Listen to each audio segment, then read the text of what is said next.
Hi, my name is Nathan. You're watching Nice at Dice, and today I am doing a review of a game called Spy Club. Spy Club is a cooperative game for 2 to 4 players.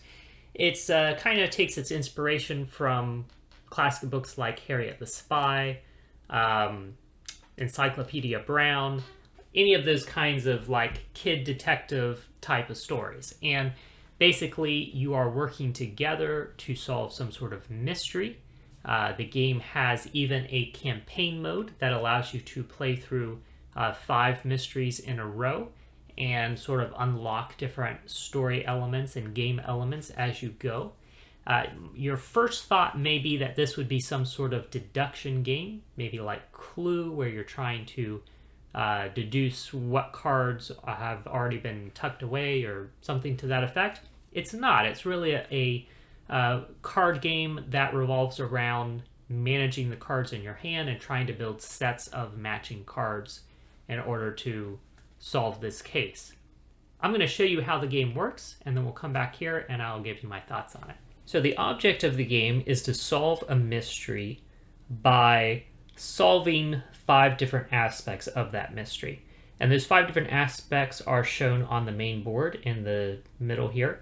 So you have the motive, the suspect, the location, the crime itself, and the object, which is perhaps a key piece of evidence or some other object that is important to solving the crime. You can see that each of these different aspects is associated with a color and also with a symbol, and you have a large stack of cards here. These are the main player cards that are used in the game, and each of these cards has a nice illustration on it, and also at the bottom it has a title and a background and symbol that match the color and symbol of one of the aspects of the mystery that you're trying to solve. These cards are double-sided, so this has 2 different aspects, 2 different crimes, one on each side, but some of them have different colors on different sides. So here we have a suspect here, and we have an object here.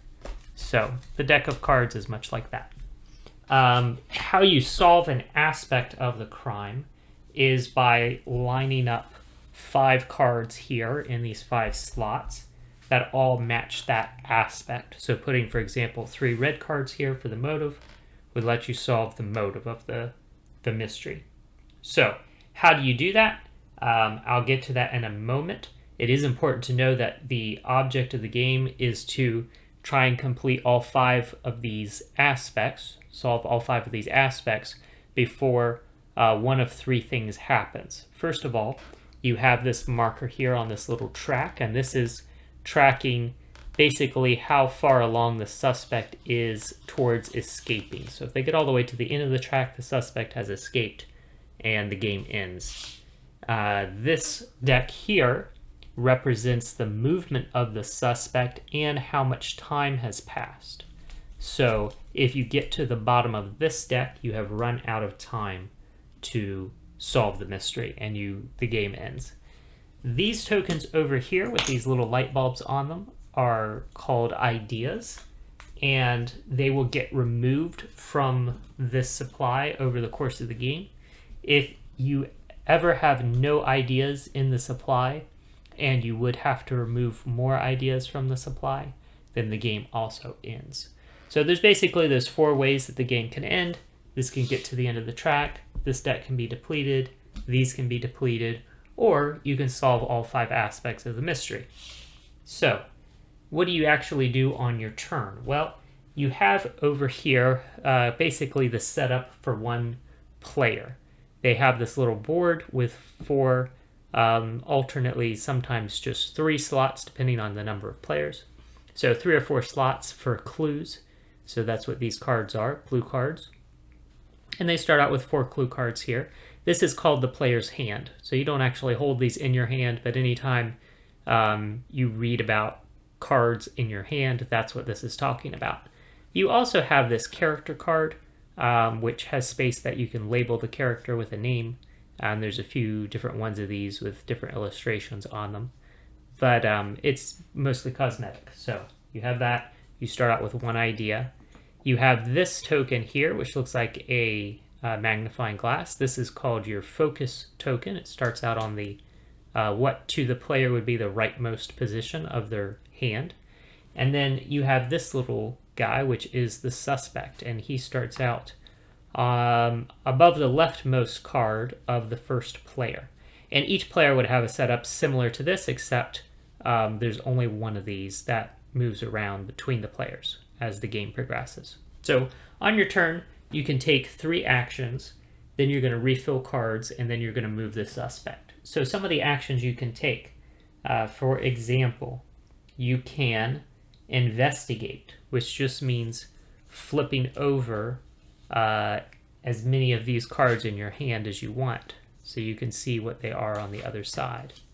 Okay, so we'll do that. We'll leave it like that. So you can do that. You can flip over any or all of those for 1 action. You can shift focus, which means moving your magnifying glass from the spot it's at to any other spot in your hand. So you could move it from there to there. When you move it to a new spot, you look at the color of the card that you've moved it to, and you get ideas from the supply equal to the number of cards of that color in your hand. So we moved it here where there was a yellow card. We have 2 yellow cards, so we get 2 ideas, and we add them to that player's supply. That's what focusing does. You can confirm. So we could, for 1 action, confirm this card. So we take this card without flipping it over or anything. We just put it on the main board in any one of these slots. Doesn't matter which one. If we prefer, instead of confirming this card, let's say we wanted to confirm this card, we can do that, but we have to pay ideas, and the number of ideas that we have to pay is equal to how many spaces away from your focus token that card is. So this card is 0 spaces away. It's right up the spot where the focus token is. So that would be no cost to confirm. This is 1 space away, so if we wanted to confirm this one, then we would have to pay 1 idea to do so. So there we go, we've confirmed that. The last action you can take on your turn is Scout, which lets you draw a clue card from up here. So these are the upcoming clue cards, and you can take this one for free, but these other ones you would have to pay ideas for. So let's say we really wanted this one. We could take it. It would just cost us 1 idea to take it. Cost being indicated right there on that tile. So those are basically the actions you can take. There's also a few things you can do that do not count as actions. You can switch cards with another player. So how that works is if my focus token is on a yellow card here and another player has their focus token also on a yellow card, then we can switch any card, 2 cards from our hand. And we can do it as many times as we want. Okay? But if my focus token is on a yellow card and theirs is, say, on a blue, we can't trade cards between us. We can also get advice, which, again, we have to both be on the same color. And then I could take 1 idea, 1 or more ideas from another player who is also likewise on that same color. So those are things you can do. They don't count as actions, but you take any 3 actions on your turn. After you've taken actions, you're going to refill. So let's say that we had put some of these cards out. Let's just say that I had put this card out and I hadn't replaced it. So we take the rightmost card from here, we'd use it to refill a spot there, we'd move a couple of cards down from here, bring out another card, and there you go. So we do that. Then we're going to move the suspect. So the suspect has started out here. We're going to take the top card from this deck, we're going to flip it over, we're going to lay it here so that this line on the card matches up with this line here. And that tells us how many spaces the suspect is going to move. He's going to move 3. So he's going to go from here, 1, 2, 3, and he'll stop right here. Now the card that he stops over is important. Depending on the color of that card, something bad is going to happen for the players.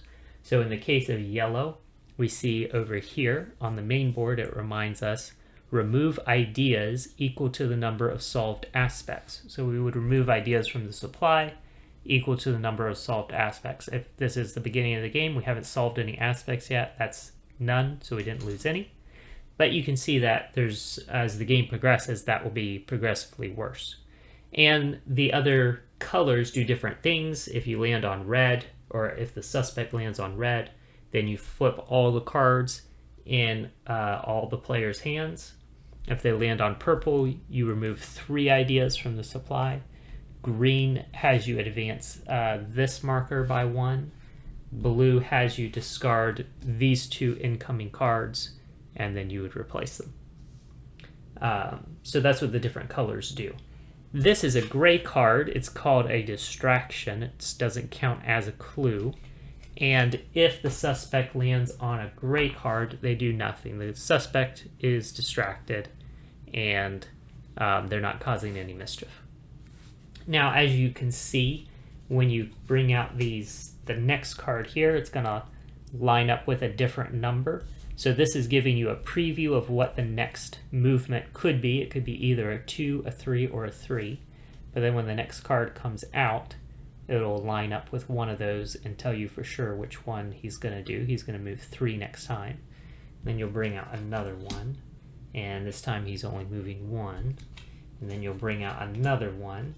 This time he's moving 2, and you can see there's this frame around the image of the suspect. So whenever that frame is shown, not only do you move the suspect along the player's cards, you also move this marker up 1. He's getting closer to escaping. And also, it probably is self-evident, but the suspect is going to move along the line of cards here. If, for example, he was here and he were to move any number of spaces, 1 or 2 or 3 or whatever, he would actually jump to the next player clockwise and move around their cards. All right, so he jumps around between players in that way. Once you've got a bunch of cards here, you just stack them up like so and start laying out the next cards to the left of those. All right, so let's say you've been putting cards out here that are all of a matching color and symbol. So we've got 5 green cards for the location. Once you have 5, you automatically solve that aspect of the case. And what you do is you look at the most recent one of these cards. It'll have a symbol here. We can see this kind of like this square. There's that symbol there. So this is the location. The crime took place at the diner. So we'll put the diner aside somewhere and say that's that aspect of it that's been solved. And these ones get discarded somewhere. And there you go. And the idea is you're trying to get 5 cards over here. They all have to be different colors for the different aspects of the case. And then you have won the game. If the game ends prematurely because you run out of these cards, this gets to the end of the line, or you run out of ideas, you might still get points for however many of these you have solved. That's mostly just relevant if you're playing the campaign version. Otherwise, you're pretty much just aiming for the all 5 cards to be a win. Now, I did mention the campaign. As you're playing through the campaign, you're going to unlock some other cards which come out of a big deck like this. Spy Club Campaign Deck number 1. There's a Spy Club Campaign Deck number 2. So you have both of these big decks. The cards in them are numbered. And as you play through the game will tell you, as you play through the campaign, the game will tell you to unlock certain cards. So these are all in numerical order. You're going to dig through these decks, find the cards that you need, you're going to put them into play, and those will have various effects on the game. Now, I haven't seen all of the cards in these decks, and I don't want to spoil too much of what's in these decks for you in case you're interested in playing through the campaign and experiencing it. But I'll just give you a couple of examples maybe a handful of examples of some of the types of things you might find in there. So you might find a card like this, which gives you a new requirement. This one is a scanner, gives you a new requirement face down. So in this case, what you'll have to do is place all these cards out. They don't have to match, but when you get to the point where you have 5 cards here, you're going to flip them all over and see if once you flip them over they match, which they do. Then there you go, you solved it. If they didn't match, you would flip them all back, and you'd have to start working on switching some of them out for different ones to try and make sure that they do match. So that's like an extra challenge that could be added to the game with a card like this. There's also other ones, where you're actually not, you're trying to put 5 cards of different colors out in order to solve an aspect instead of 5 cards of the same color, and just other variations that can create, new challenges for you as you play. Some other things that you might find are cards like this, which get tucked under the main board like so, and it adds a new element to the red aspect, the motive, whenever the suspect in his movement stops on a red card. So now when he stops on a red card, he'll do this, flip all cards in players' hands, and he'll also do this. If you have solved the motive for this case, you may peek at the next movement card. You can look at the next one of these and then put it back. So there's cards like this for all 5 of the aspects, and they can switch up what happens when he lands on these spots. This one's actually a good one, but most of these are going to be negative, so it can make the effects of him stopping on a particular color even worse than they are to begin with. You can also find what they call skills, character skills. So these start out like this. They have a thing that you have to do to claim them. Once a player has fulfilled that requirement, they're going to flip it over and tuck it under their character card like so. Now their character is insightful and they have a new ability. Like this one, for example, when you add an incoming clue to your hand, you may look at both sides and choose which side to place face up. So now, say this card is coming into your hand, you can flip it over, look at both sides, and be like, oh, I'd rather have a blue. So you can do like that. So there's a bunch of different skills like this that can come out. Another thing that could happen is you could add a completely new mechanism to the game with a card like this, which sits under your character card like so. You have a little token like this that sits on this track, and now this track is going to go up and down. The marker is going to go up and down the track to keep track of how many snacks your character has, and that can be important for various reasons. So you can have something like that. You could also have something like this. You have these 2 cards that come out. They go together, and together they form a map of the town. And you could have a little token like this, represents your character. They might move around the town to different locations and have to do things at these different locations. And there can be other stuff happening on the map that you have to deal with. So there's really a lot of different stuff that can come into play as you play through the campaign. Those are just a few examples.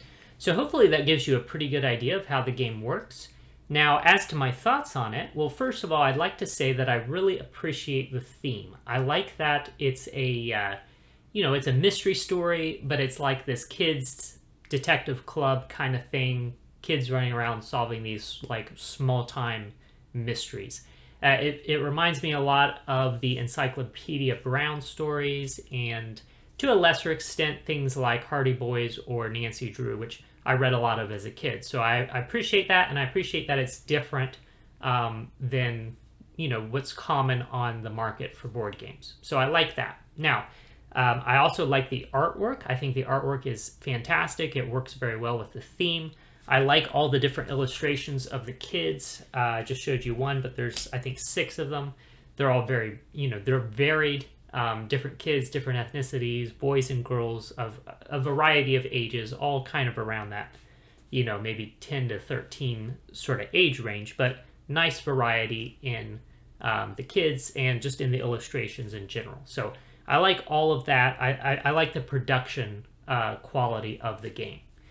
Now, as far as how the theme comes across while you're actually playing it, well, first of all, you aren't really solving a mystery. I mentioned that kind of going into it in my introduction, is that there is no real deduction here. It's basically just about that card play, managing your cards, trying to put those sets of cards together to solve, quote unquote, these different aspects of the case. But you're not really solving any kind of mystery. So there's a bit of a disconnect there, but at the same time, there's lots of different deduction games out there. So I can appreciate that they wanted to do something different, or perhaps even felt the need to do something different to kind of distinguish themselves from, what's already been done. However, it does make me feel like the theme is kind of pasted on. It's a good theme. I like the theme. I'm glad they went with this theme. But it seems like they could have used similar mechanisms and used a variety of different themes with it. Because you're not actually like solving a case, you're just kind of randomly putting together these cards. You do end up with like a selection of cards at the end of the game. Like, for example, this selection here. We have the cake, the troublemaker, line, fame, and the ice cream shop. And the rulebook does encourage you as a group of players to kind of talk about the story as it's unfolding, as you're getting these different cards, and just kind of figure out for yourselves what's going on. So like in this case, for example, the suspect is the troublemaker. He's lying about something. His motive is fame. It's at the ice cream shop and it involves cake. So maybe the ice cream shop is running one of those promotions where they give you this big cake, and if you can eat the whole thing in one sitting, then you get some reward. And he's claiming that he did, and it looks like he did, but somehow he faked it, and you're trying to figure all that out. That's, the kind of stories that you can come up with. But the game really demands that you come up with those stories. It puts that on the players. It doesn't really provide a story for you.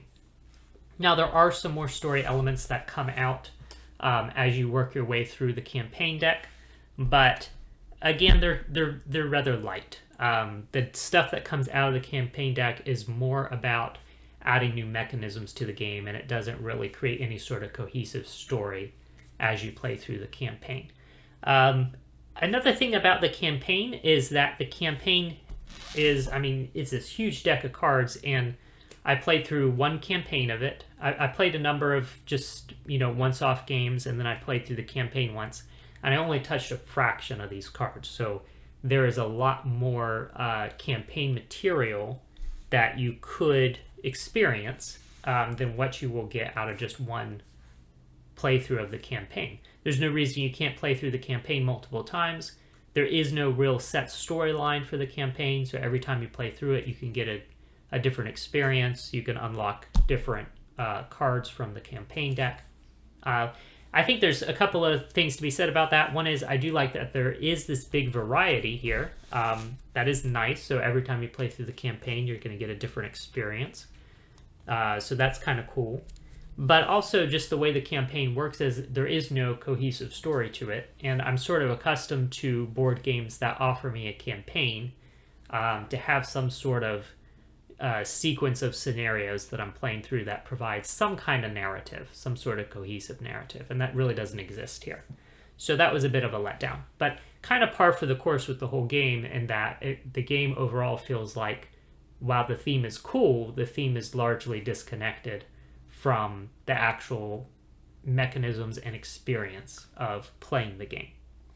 It's also a little bit frustrating to me that all the things you unlock through the campaign, they're very interesting. There's a lot of interesting stuff in here, but it's kind of random what stuff you unlock. It's not totally random, but it seems random, especially if you're playing through it for the first time. It's going to be completely random, and then maybe after you've played through a couple, 2, 3, 4 campaigns, you'll start to understand a little bit how the system works, and you'll be like, okay, if we do this way, if we make this choice, then that might unlock these cards, and if we make this choice, that might unlock those cards. But just playing through it the first few times it'll seem completely random. And I guess I kind of feel like I wish there was some way that I could just sit down and play a game just once off, not a campaign, just a once off game of this, and use material from the campaign decks that is interesting to me,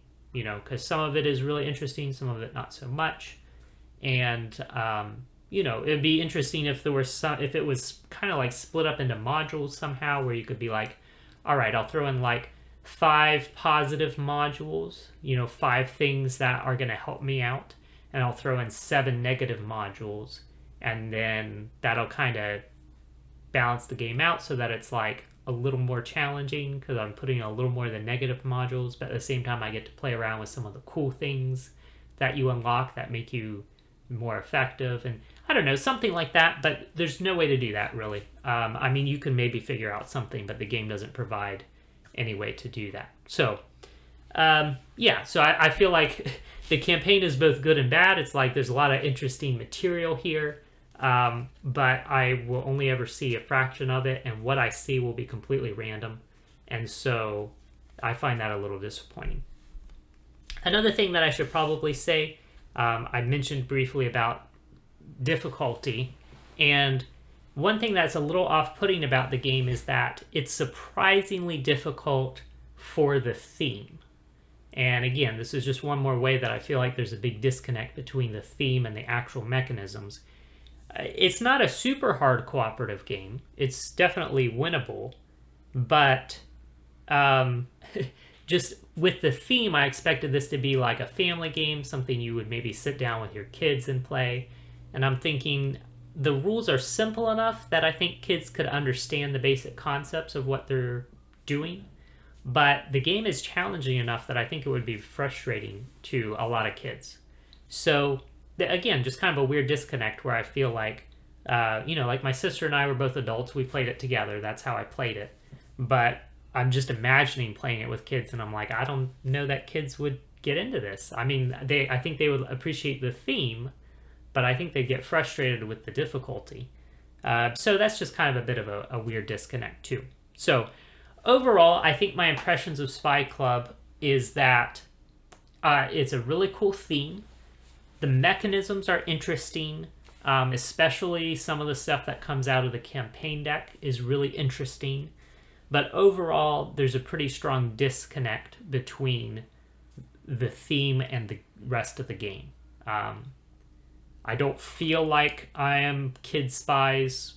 You know, I'm a kid spy, like solving a mystery. It doesn't really feel like that as you play it. It feels like, it seems like it should be a kid's game, but it really, I don't think it really is a kid's game. So it seems like maybe they didn't quite know what they were going for when they made the game. Or there was some conflict there between what they were going for and what it ended up becoming. So those are my thoughts on it. It's a fun cooperative game, fairly challenging. There's interesting stuff in the campaign, but the campaign feels a little bit random. It's kind of, you know, you can't count on getting to all the most interesting stuff in a single campaign, and you have very little control over what you will get to see in any given campaign. And I don't feel like the campaign was enticing enough to me to make me want to play through another campaign.